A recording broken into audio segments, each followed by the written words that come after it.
बालू ए रानिया।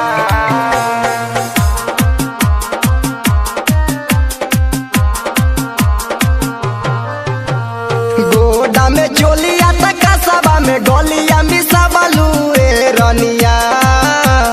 गोडा में चोलिया त कसबा में गोलिया मिसा बालू ए रानिया।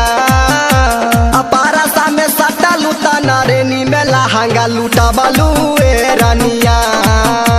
अपारा सा में सट्टा लूटा नारेनी में लहंगा लूटा बालू ए रानिया। लूटा बालू ए रानिया।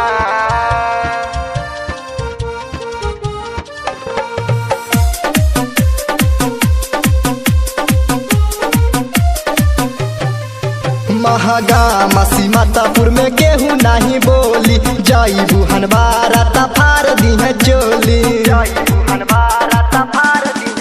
महागा मसी मातापुर में केहू नहीं बोली जाई बुहन बारा तफार दी है चोली। भागलपुर के गलिया में ढोड़िए पे गोली चला बालू ए रानिया।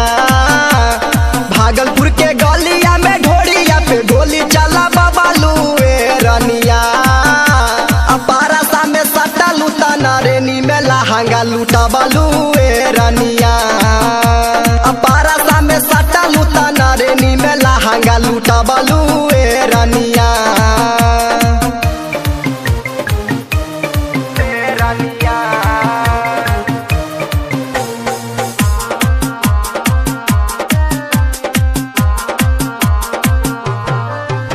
बेलबाडा बास्टिकिया में खींची तोर चुनरिया। बारा हट बाजारिया में लूटी तोर लहारिया। बेलबाडा बास्टिकिया में खींची तोर चुनरिया। बारा हट बाजारिया में लूटी तोर लहारिया। साहेबगंज एक चारी में जाई के तू काम करा बालू ए रानिया।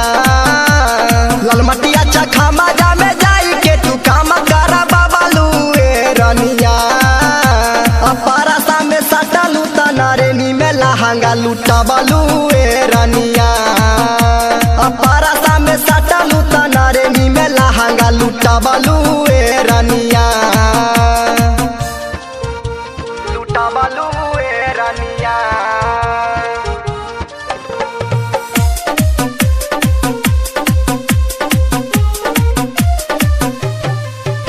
सनहोला धोराइया में बेचेलू सामानामा। सुबह सबे दर्दी जैसन खोजेलू सजानामा। सनहोला धोराइया में बेचेलू सामानामा। सुबह सबे दर्दी जैसन खोजेलू सजानामा।